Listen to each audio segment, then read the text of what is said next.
오늘 말씀은 사도행전 12장 13절에서 25절까지 말씀인데요. 16절에서 25절까지만 읽도록 하겠습니다. 베드로가 문 두드리기를 그치지 아니하니 그들이 문이 열어 베드로를 보고 놀라는지라.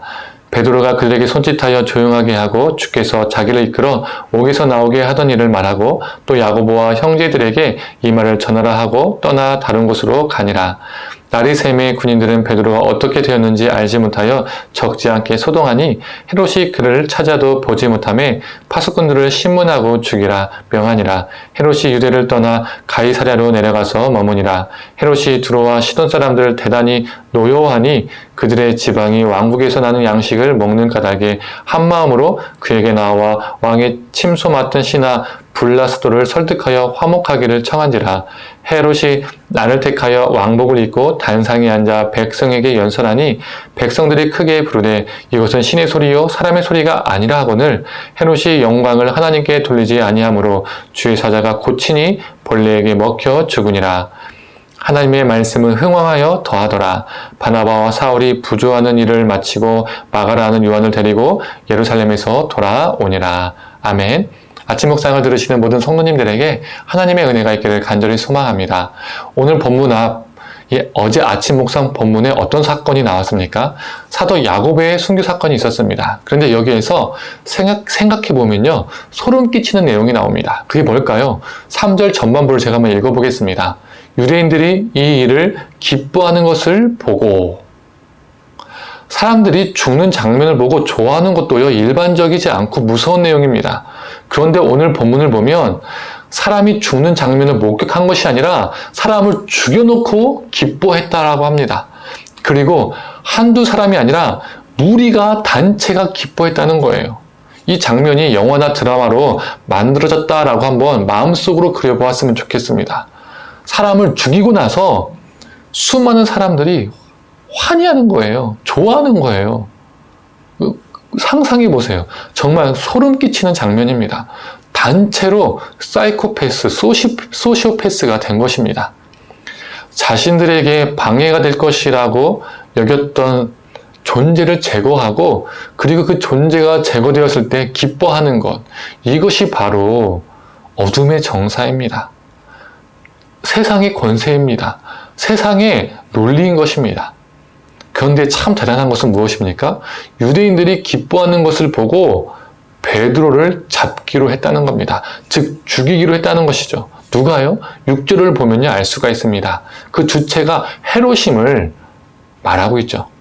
헤롯은 지극히 사람의 인기와 인간의 영광을 누리며 살았던 사람입니다. 그 인기와 영광을 너무나 좋아했습니다. 야고보가 죽어서 유대인들이 좋아하니까 이번에는 베드로를 죽여서 인기를 누리고자 했던 겁니다. 유대인들의 환심을 사고자 했던 것이죠. 그는 대표적인 어둠의 권세, 세상의 정사였습니다. 어둠의 권세에 지배된 세상의 논리는 어떻게 돌아갑니까? 누군가를 짓누르고 제거함으로써 자신을 높이고자 합니다. 자신의 힘을 굳건하게 하고자 하는 것이죠. 바로 헤롯이 그 전형적인 인물이었습니다. 결국 헤롯에 의해서 베드로는요 옥에 갇히게 되었죠. 그러나 우리가 아침 묵상에서도 언급했듯이 베드로는 그 옥에서 나오게 되었습니다. 헤롯은 샅샅이 베드로를 찾았으나 베드로를 찾지 못했죠. 여기서 우리는 무엇을 알 수 있습니까? 헤롯은 세상의 권세와 어둠의 정사는 힘으로 누군가를 짓밟고 억누르고 억압하지만 하나님의 역사는 결코 멈추지 않는다는 것입니다.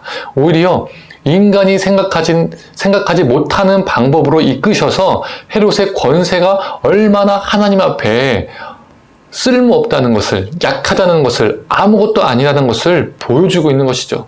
쇠사슬로 군사력으로 가두어 놓으려 했지만 하나님의 역사 앞에서는 그 모든 것들이 무용지물이었습니다.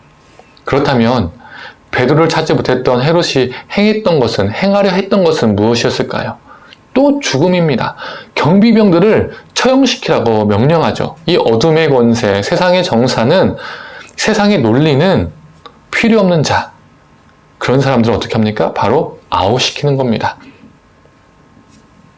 그런데 안타까운 것은 우리 믿는 자들도요, 세상의 권세에 무릎을 꿇고 어둠의 정사와 손을 잡고 세속적인 논리와 세속적인 가치관으로 살 때가 있다는 거예요. 헤롯처럼 되어가는 것이죠. 그게 물질이든 인기이든 권세이든 더 많은 것들을 누리고 더 높이 오르고 더 쥐기 위해서, 그것들을 지키기 위해서 잘못된 방법을 타협하거나 어떤 이들은 수단 방법을 가리지 않는 사람들도 있습니다. 이게 바로 헤롯의 마인드입니다. 교회 안에서는 예수님의 거룩한 제자인데 교회 밖에서는 헤롯으로 살아가는 거죠. 20절부터 어떤 내용이 나올까요? 두로와 시돈 사람들이 헤롯과 평화 조약을 맺기 위해서 찾아옵니다. 그때 헤롯이 사람들 앞에서 연설을 합니다. 평화 조약을 맺으면서 사람들 앞에서 멋있는 척 하는 것이죠. 이 헤롯은요, 인기를 좋아했거든요. 그때 군중들이 와, 헤롯의 목소리는 그냥 사람의 목소리가 아니라 신의 목소리야! 라고 하면서 치켜 세워주기 시작했습니다. 헤롯은 자신이 늘 추구했던 인기, 명예, 권세, 지금 그 모든 것을요, 다 한 몸에 받고 있습니다. 그러나 23절은 뭐라고 말해주고 있습니까? 하나님께 영광을 돌리지 않았다라고 말하고 있습니다. 그 모든 영광을 자신이 가져간 거예요. 그때 무슨 일이 일어났죠? 벌레에게 먹혀 죽습니다. 한 나라의 왕이 고작 그 벌레에게 죽은 거예요. 하나님은 미물을 사용하셨고 그 미물 때문에 그가 가지고 있던 모든 것이 다 끝장났습니다. 사라졌습니다. 그 어둠의 권세, 세상의 정사는 하나님 앞에 굴복되었습니다. 반면 24절에 무엇을 말해주고 있습니까? 하나님의 말씀은 흥왕하였더라. 어둠의 권세 헤롯은 끝났지만 하나님의 말씀은 끝이 없고 흥왕했습니다. 어둠의 권세 헤롯은 복음 전파를 부수려 했으나 오히려 그가 부수어지고 복음 전파는 확장되었습니다.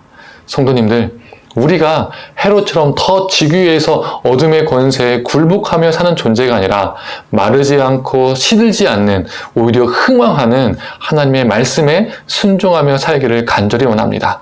우리를 통해서 생명이 전해지고 하나님 나라가 확장되기를 원합니다. 함께 기도하겠습니다. 하나님, 헤롯은 어둠의 권세, 세상의 정사였습니다. 그는 세상의 논리로 가치관으로 사는 존재였습니다. 그것으로 자신을 높이고 그것들로부터 인기를 얻고자 했습니다. 명성을 얻고자 했습니다. 그러나 그는 하나님 앞에 그 미물 같은 존재에 의해서 죽었습니다. 사라졌습니다. 모든 것이 끝장났습니다. 그러나 그가 없애려 했던, 죽이고자 했던 그 복음 전파는 끝난 것이 아니라 오히려 하나님의 말씀은 흥왕했음을 보게 됩니다. 하나님, 우리가 헤롯처럼 살아가는 것이 아니라 하나님의 말씀을 붙들며 살게 하여 주시옵소서.